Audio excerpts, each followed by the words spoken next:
البيضاوي بطموحات كبيرة وبرغبة أكيدة للذهاب بعيدا في هذه الكأس. هذه محاولة لفائدة فريق الرجاء، محاولة لفائدة فريق الرجاء. الهدف الأول لفائدة فريق الرجاء الرياضي البيضاوي.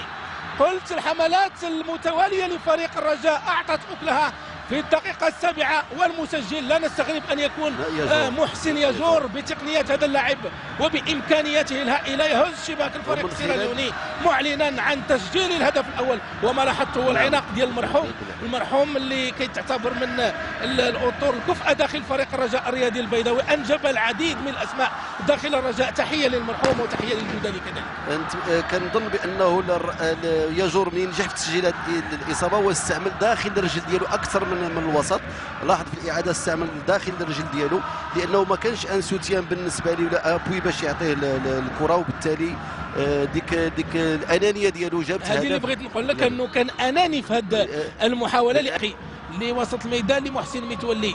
عودة العناصر السيراليونية كل ما كانت الكرة عند فريق الرجاء، وكوكو يمرر للاعب عبد الكبير الوادي من الجهة اليسرى.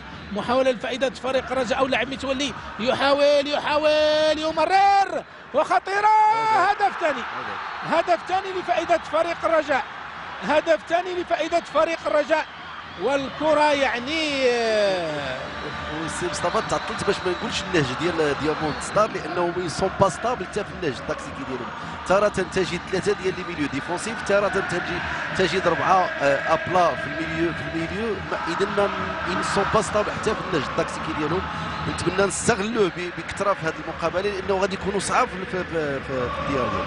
ومحسن متولي بطريقه اللاعبين الكبار يمرر، وخطأ فادح من الحارس يايا والحافظ في المكان المناسب.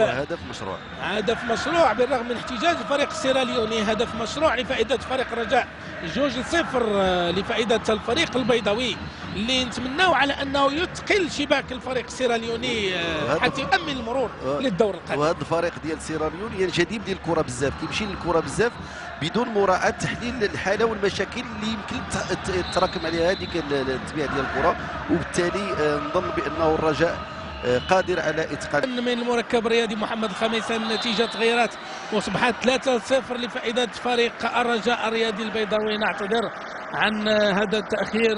الهدف الثالث لفريق الرجاء سجله اللاعب محسن ياجور في الدقائق الاولى من انطلاق الجوله الثانيه، والرجاء تدعم الحصه بهدف ثالث. استمتعنا بلقطات فنيه رائعه في هذه المباراه وبفوز على 7 ديال اللاعبين في المنتخب المحلي، وهذه السمعه كتسبق فريق الرجاء على المستوى الافريقي. وصيف بطل العالم الوادي من الجهه اليسرى في محاوله رجويه. الوادي يسجل الهدف الثالث او الهدف الرابع.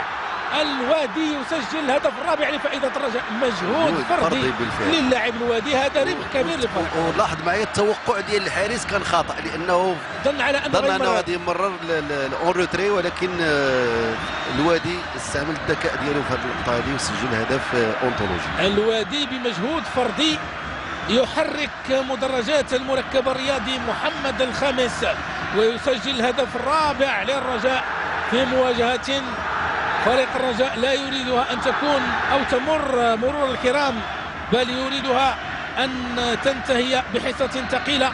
والمجهود الفردي للاعب الوادي الذي سجل الهدف الرابع لفريق الرجاء. هذا الوادي ربح كبير لنادي الرجاء الرياضي البيضاوي. اللاعب اللي على ما أعتقد كان يمارس في البداية في قسم الهواة مع حياة فاس، كان قريب الانضمام لاتحاد طنجة مع النصر الفاسي، كان قريب الانضمام لفريق اتحاد طنجة، لكن ما مشاتش الامور بالشكل. ولكن المحاوله لاحظ هناك تجهر جميع العمليات في وسط الميدان بالفعل. وهذه محاوله اخرى لفائده فريق الرجاء، محاوله اخرى لفائده فريق الرجاء لتسجيل الهدف الخامس. محسن ياجور بالفعل يسجل الهدف، رجل المباراه بدون منازع.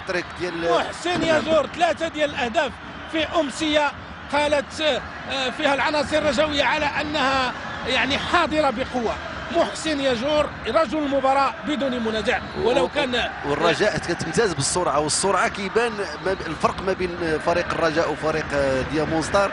كنظن بأنه حتى الانزلاق الرديء ديال الدفاع أو التغطية رديئة كتعطي تفكك على مستوى جميع الفريق، وبالتالي الرجاء الان سائره الى ما هو احسن.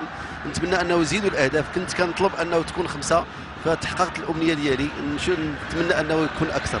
وعسو 5-0 واعتقد ان باقي العاطي يعطي. باقي العطيات 5-0 في امسيه رجويه احتفاليه هنا بمدينه الدار البيضاء امام فريق سيراليوني حتى الان يعني يتابع مجريات المباراة أمام فريق وصيف بطل العالم، فريق يمثل الكرة المغربية في الواجهة الإفريقية. وهدف خامس استحق عليه محسن يجور رجل المباراة بدون منازع، وتشجيعات متواصلة الرجاء. وكان الرجاء حققت يعني انتدابات موفقة بنسبة كبيرة في تلك الفترة. الزمام القادم من تبريكس من سنة، الأمين الرباطي القادم من الفنيدق، الخرزي القادم من ولاد تيمة أعتقد، أبو شروان القادم من العونات، العديد من الأسماء التي أتت فضاء الرجاء، ويعني أصبحت أسماء كبيرة فيما بعد. وزمام التحق بالرجاء قادما لتدعيم صفوف الرجاء، بعد ذلك انتقل للاحتراف. هذه محاولة لفريق الرجاء، محسن يجار، هدف سادس لفريق الرجاء، هدف سادس لفريق الرجاء. ومحسن يجور كما قلت رجل المباراة، رجل اللي يعني يحسن استغلال الفرص ويدعم الحصة بهدف سادس.